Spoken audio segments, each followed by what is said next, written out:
question going with Kate Adahar from Random Republica over here in front. Hi, good evening. Hello.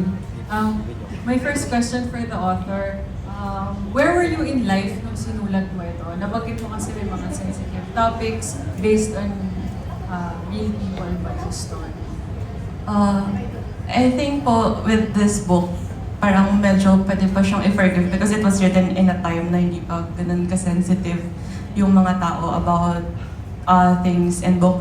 So I wrote it, I think when I was in college or teenager pa, super young pa. So I just really wanted to put everything. I didn't really rationalize things. So I was discussing with Direk nung i-adapt na to na, okay, nilagay ko po to Direk, pero kailangan natin to i-make sense lahat. So I'm very, very thankful po with Direk and the entire production na talagang we worked hand in hand to make everything make sense. Kasi as I've said po, sinulat ko to, bata pa talaga ako and talagang gusto ko lang masaktan yung mga characters. Minsan wala nang, parang ngayon mong binabasa ko po to for adaptation, I was like, anong pinagdadaanan ko nung sinulat ko to?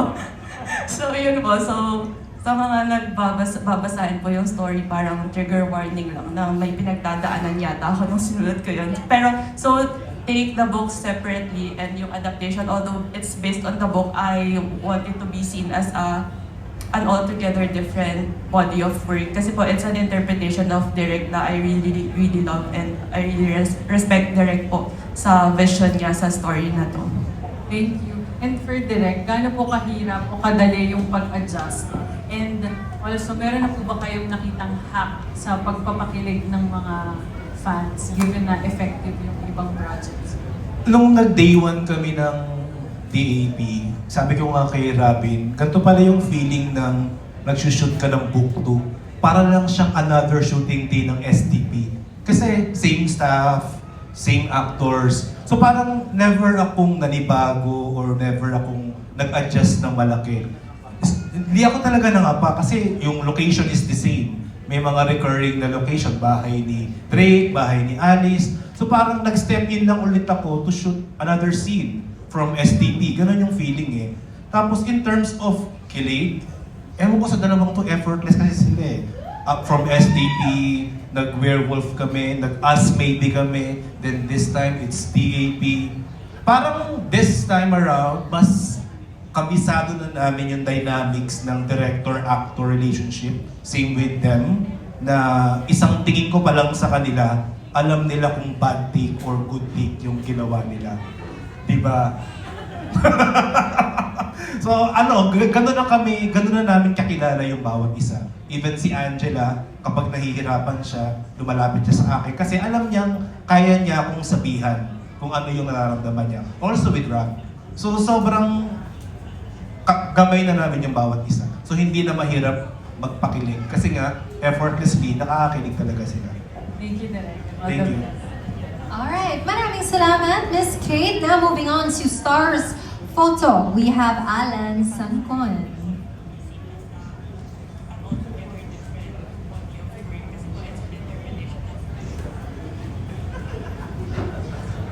Hello, and good afternoon. Congratulations to your new series. Tanong ko lang, Rapgel, kumbaga, yung si Jusing Drake Palma, doon nag-start yung career niya, di ba, as a love team. Ano na yung, kumbaga, how do you assess yourself as a love team ngayon na mas mature na yung role na gagampanan nyo rito? At marami bang aabangan na, kasi doon sa first, may mga kissing scene na kayo doon eh. At this time, mas mature na kayo. So, mas mature na rin ba yung mga gagawin yung mga eksena rito?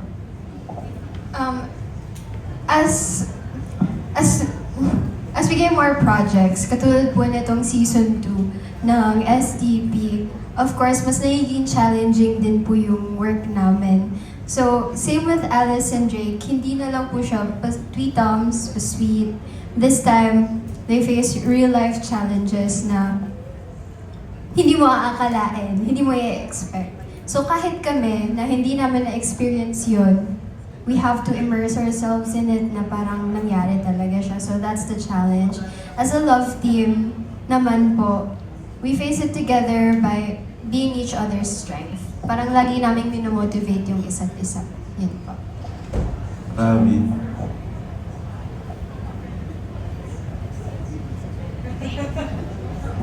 Ano po, parang dito po sa DAP, parang mas gamay na namin ni Angela yung isa't isa.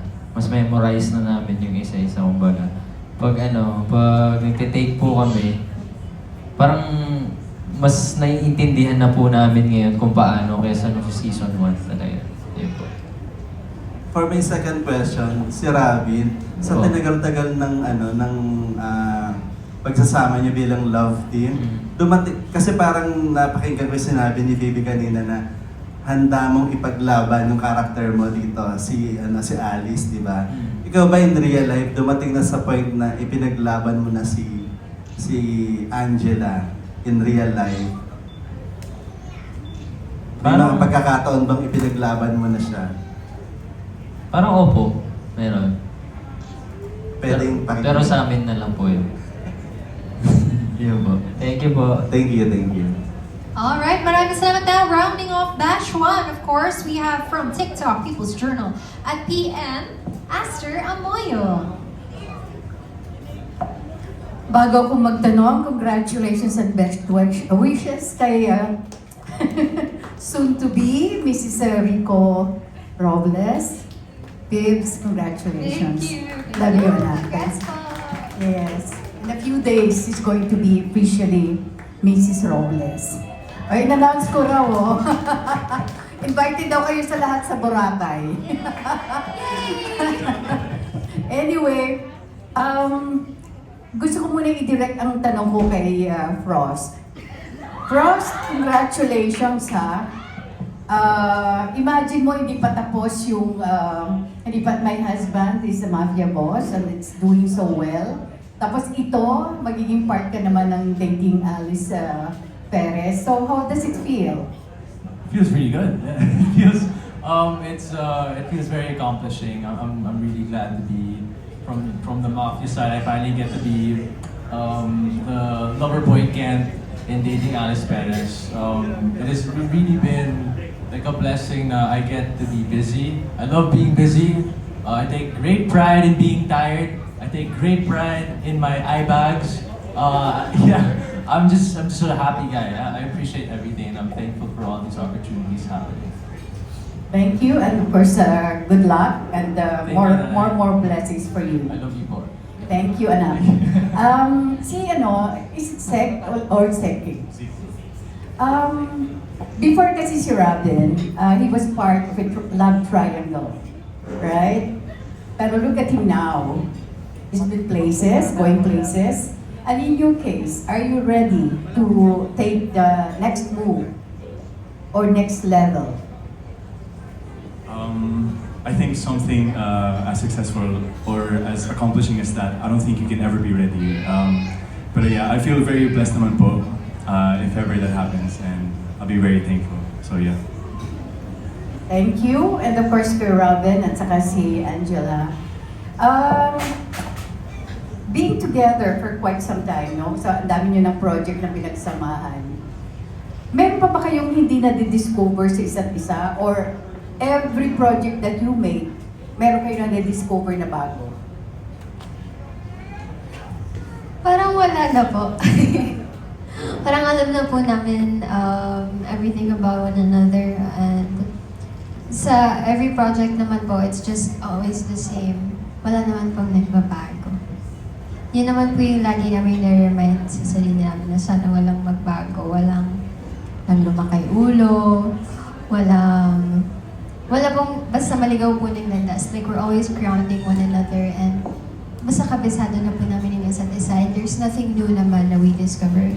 Parang it's always the same.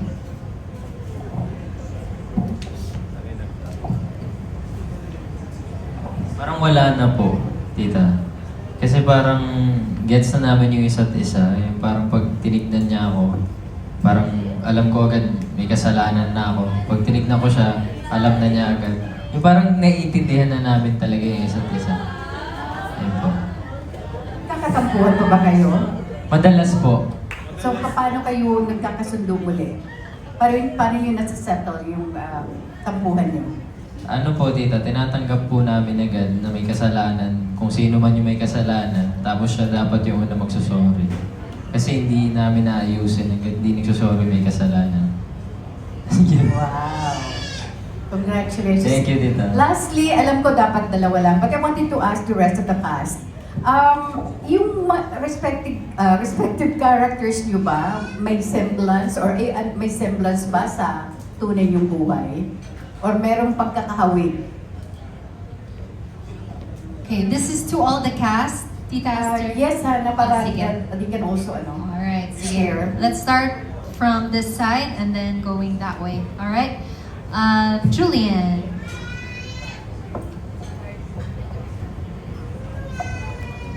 Yes, so meron bang similarity ang character mo to your real life self? Or kahit malang semblance man lang. Or Little semblance. semblance. I find Christine and I's wardrobes to be very similar po, so I didn't really find it hard to visualize who Christine is. And aside from that po, Christine is described as someone who's seen as perfect, but inside she's really like hiding a lot of parang flaws. And I think to that extent, I can also relate to her po. Pero aside from that again, I think Christine also is described as well-spoken, educated, like really like put together po. And yung ganong qualities po ni Christine, it's something that I want to have for myself. So in a way, by playing her role, gusto, like, kinukuha ko na po yung ganong attributes niya. So yun po. Thank you. Hi, Tita Aster. For me, yung character ko si Fier, I think she's very far from my personality. And actually, I aspire to be like her, be more like her, kasi she's very fierce. And despite her flaws, I think it takes guts to speak what's on your mind, you know, shamelessly, and you're proud of it. And she's very well educated. So I aspire to be like that also. She speaks very eloquently, and ayun, she's very fierce, which I like now, which is something I should work on. But yeah, thank you, Tita Aster. So the character I did was Dane Paris. And honestly, Dane Paris he gives off a character that's very moody teenager towards her siblings and sometimes her parents, which every teenager usually go through. But with the character of Dane Paris, he also had this side of very loving and caring brother, which I also can relate because I also have a sibling, and I always like tell her if there like has any mistakes or anything, because yeah, Dane Paris is really a loving and caring person, which I also give off to my own family. Thank you. Sa akin naman, more than the description na binigay ng book kay Topher, I added some depth to the character when I studied the character, when I did my character building. Parang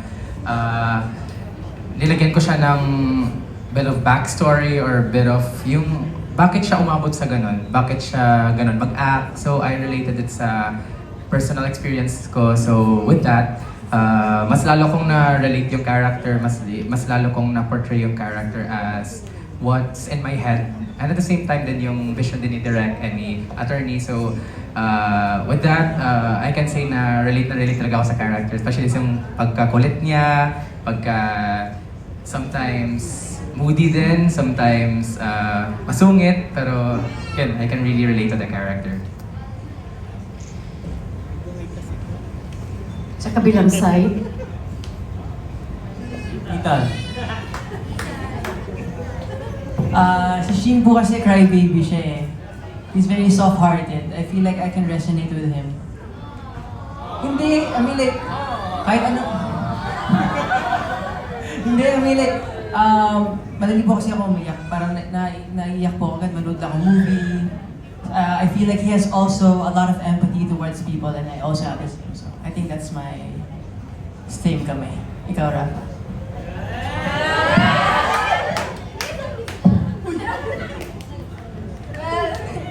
Medyo similar kami ni Kay when it comes sa pagiging competitive. Matari ako pag alam kong at tinataray mo din ako. Diba? Sorry.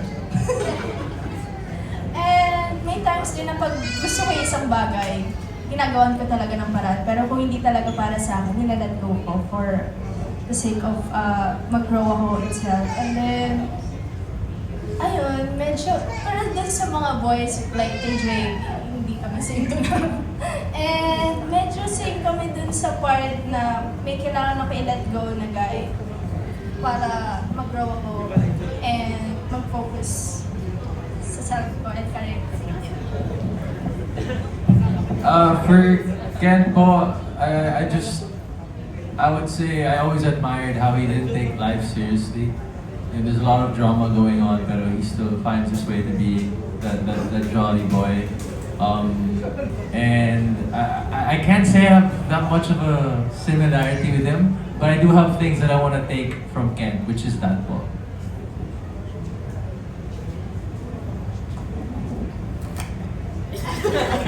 O, di ba? Ayang-aya mo. It means meron po, nagre-resonate din po ako kay Aya sobra. May times nga din po na sinasabihan ako ni Direk na parang hindi na daw po ako maarte. Medyo ano din po talaga ako. May times na boyish ako, may times na gangsta-gangsta ako. Depende po sa outfit. Saka po, nagre-resonate din po ako kay Aya kapag kain ng kain. Ganun po. Kasi, pag lunchtime, dinner time namin, laging may pakain si Direk. Nami-miss ko yun, Direk. Maraming pagkain, parang laging fiesta. Ganun. Thank you po.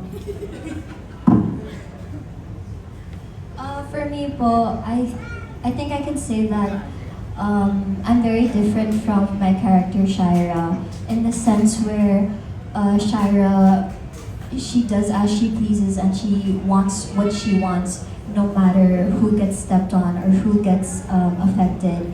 And I feel like besides this though, one thing that I admire kay Shira is evident po dun sa finale po ng season 1 wherein she was able to like learn na she needs to